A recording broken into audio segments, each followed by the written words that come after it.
that King David is giving to his son Solomon. In 1 Kings 2, this is just his last words, if you will. And in fact, if you go over to verse 10, it says, "Then David rested with his father and was buried in the city of David." We have the very last thing. And what he has to say is very interesting, all things considered. If you consider David at this point is the most successful king in Israel's history, right? I mean, he's really only the second king in Israel's history, but he's far more successful than the first one. After all, he did slay the giant. He did subdue the Philistines. He did promote peace. He did bring the Ark of the Covenant to Jerusalem. And he survived numerous attempts on his own life within his own family. This is a man who has been wildly successful. And for a while, he was referred to as a man after God's own heart. If you are at the end of your life, and this is your resume, if you will, what are you going to tell your son? What are you going to tell the next king? What are you going to do? You're probably going to try to tell him logistical things, such as, make sure you keep an eye on such and such face. He's caused our kingdom a lot of trouble. Perhaps military advice. Gather up your armies, go down south, conquer that territory. There's good land down there. Maybe it was personal. Be sure to utterly defeat X, Y, and Z because they are a bad group of people. These are things that he could have told his son. These are things that would be normal to tell the next king, right? Give him advice, if you will. Perhaps it would have been personal when he would have instructed revenge to be done. We know there's a lot of people in the scripture that David said, I'm not going to strike them down. Let the Lord do it. Perhaps David could have had a change of heart on his deathbed. Instead, David tells Solomon one thing. Be strong and courageous. Be strong and courageous. What does that mean? Well, we can be strong and brave. And it's kind of like a rock. The idea there is strong and brave, unmovable, steadfast, capable. Very much like a Chevy, right?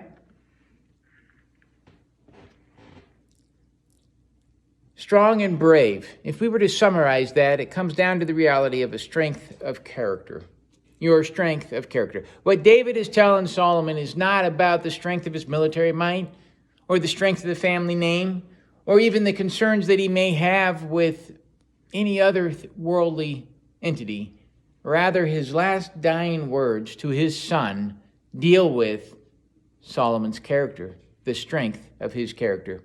So we want to look at that, and we'll see 3 points as we go through this real quick this morning. And the first one is we find the strength of our character comes from knowing our God. And you see what he says to him. He says, be strong and courageous like a man, and keep the obligation to the Lord your God. Right there, he basically says, look, the first thing you got to do is acknowledge, in order to be successful like this rock, this immovable, steadfast presence in your life, you first of all have to have a relationship with God. You have to know the Lord your God. Before anything else, before everything else, you have to do it. Now, how do we do that? How do we have that relationship with him? Well, there's a number of different people that suggest different ways, of course. And throughout all of history, they come up with a lot of theological entities. The bottom line that I'm going to say, however, boils down to this. To have a relationship means spending time with God.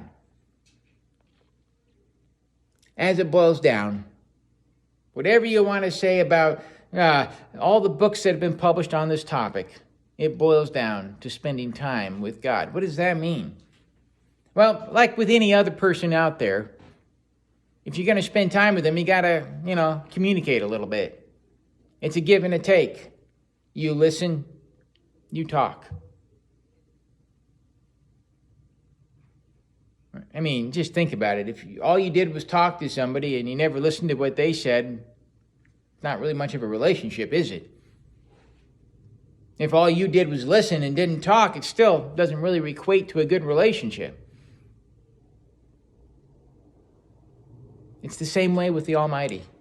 We need to understand that we must spend time with Him. And to be frank with you, I'm preaching to myself here. I have not accomplished this in such a way that I feel successful in telling you how to do something. It's a daily, unique situation to find yourself in. Oftentimes, we don't take the amount of time necessary to spend with the Almighty because things in life just get in the way. The good news is we have a very understanding and forgiving Father in heaven. But our goal should always be to understand what that means. To know God means to have a proper understanding of who He is, which requires time in the Word and time in prayer. To know God, we must spend time with Him. End of story. Our strength of our character begins by knowing God. But what is it about knowing God that actually makes it worthwhile? That makes our, if you will, our strength of character come forth? Well, that's the second point, is what David actually tells Solomon here. He says, you strength on your character happens by observing what God requires. Your strength of character. Take a look. He actually mentions it right there. It says, verse 3, and keep your obligation to the Lord your God, to walk in His ways and keep His statutes, commands, ordinances, and decrees. This is all written in the law of Moses. Right there we see what David wants Solomon to do, to observe this strength of character. It's to walk in God's ways. Now, you know that word there, walk. It's a very unique word. It implies, one, action. It's something you have to do. Okay, God's not going to gradually pick you up and carry you from point A to point B. He might, but generally speaking, you got to do it yourself. When I'm hungry, I got to get up off the couch and go to the refrigerator to buy the food or get the food, right? And then back. It's called walking. We are called to walk.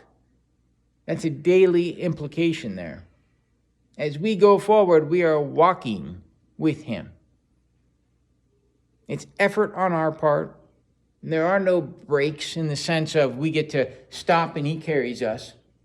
This is something we have to do everywhere we go. It becomes necessary in our life.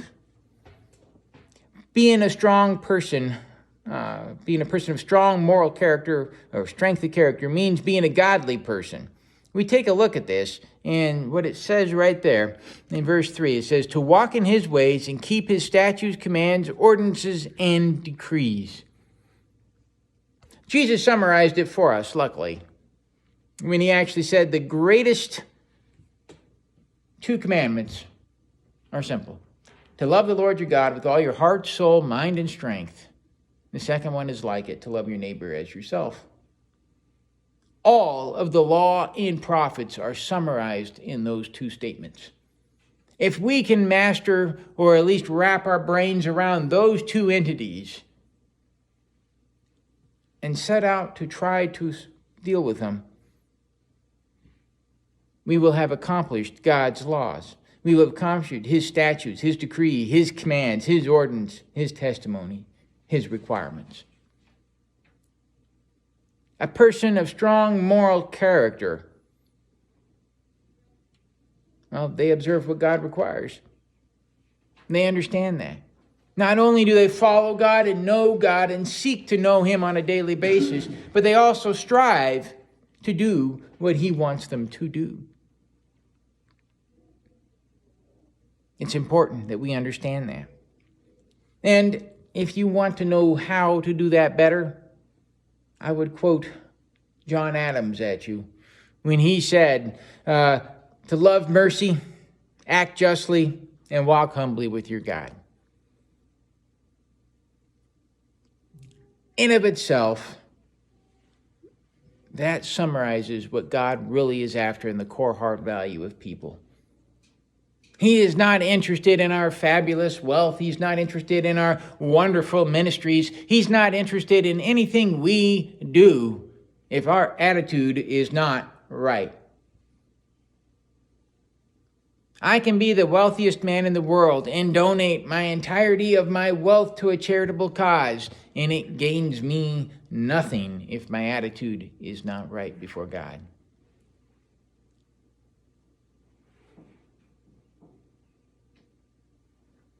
Reality is, God's more interested in what we are inside than he is about what actually happens. You want to walk in his ways, keep his statutes, his commands, his ordinance, and his decrees, all that is written in the law of Moses. Why do we do that? Well, if you have the strength of character, God may reward you. Now I say that, may, because David says something else here. It's interesting. He goes, so that you will have success in everything you do and whatever you turn, and the Lord God will carry out his promise that he made to me. If your sons are careful and walk faithfully before me with their whole mind and heart, you will never fail to have a man on the throne of Israel. This applies to Solomon in general, I believe, and not to humanity as a whole. The reason I say that is because there are people out there who do very good things and do have a heart after God, and quite frankly, they do meet unfortunate or untimely events in their life. I mean, you think of the Jim Elliot, recent memory, flies down to South America trying to win the natives for the Lord, dies as a result. Was he successful? Was he, well, that depends on your definition of success, I suppose. But the bottom line is, he was obedient, and he did what he did. And this reward is not necessarily a guarantee for everybody on this earth. We need to understand that. But the general principle is, if we follow God's laws, follow his decrees and his statutes on how to treat people and how to relate to the Almighty, then we will see peace and harmony in our life. You may not be the wealthiest man alive, but you're going to have bread and peanut butter on the table.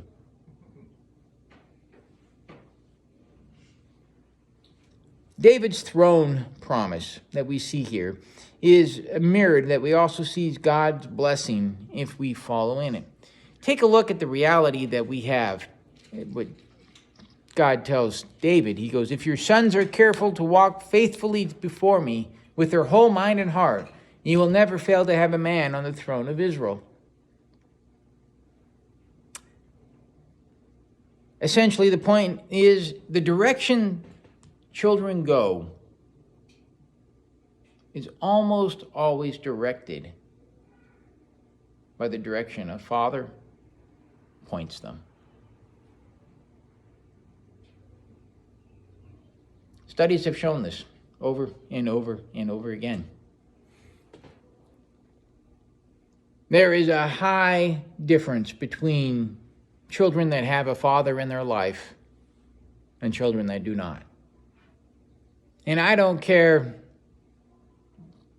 necessarily about one way or the other how these family situations are.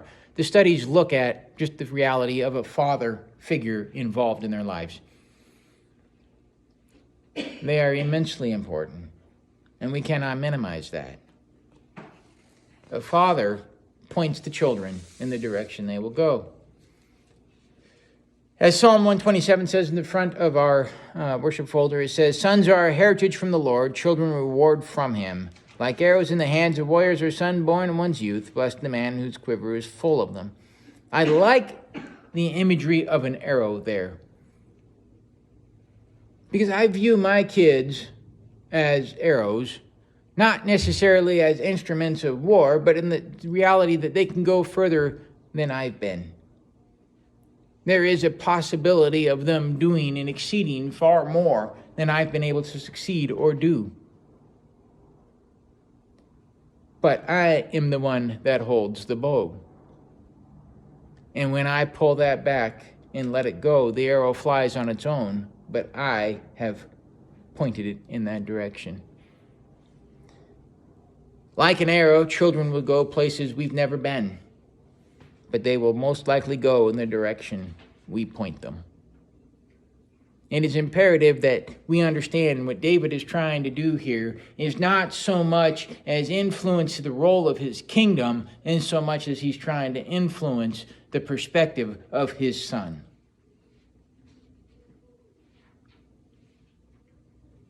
It is vastly important that we understand in that David in his last hours wanted Solomon to have the strong moral character that God desires. And he wanted to do that by simply saying this. We see it over and over again.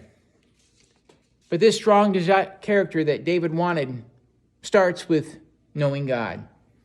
We work on it daily by walking in what God requires. And finally, we understand that if we do, there may be a reward for us. That strong moral character, it's imperative. We look at our children and youth today, and we shake our heads sometimes. I've had the opportunity to work with many younger people whose dads are not in their life. And I can tell you, it is a sad, sad situation they find themselves in. That strong moral character is exemplified as an example by fathers. So the challenge before us this morning, I think, is relatively short and pointed. The responsibilities are ever before us. We truly have an obligation to point the next generation, and even future generations after that, towards the Almighty, his ways, and the moral character he desires. In many ways, I saw my father as this example. He lived his faith in front of his family. He guided as best he could, including holding flashlights at 3 a.m. And he left his children with an example that we could follow. And I would imagine that when the time comes, when he goes to meet his Almighty, that he too will be able to say, that he left that strong moral character as an example for his children to follow. That is my hope as well. Let's close with a word of prayer.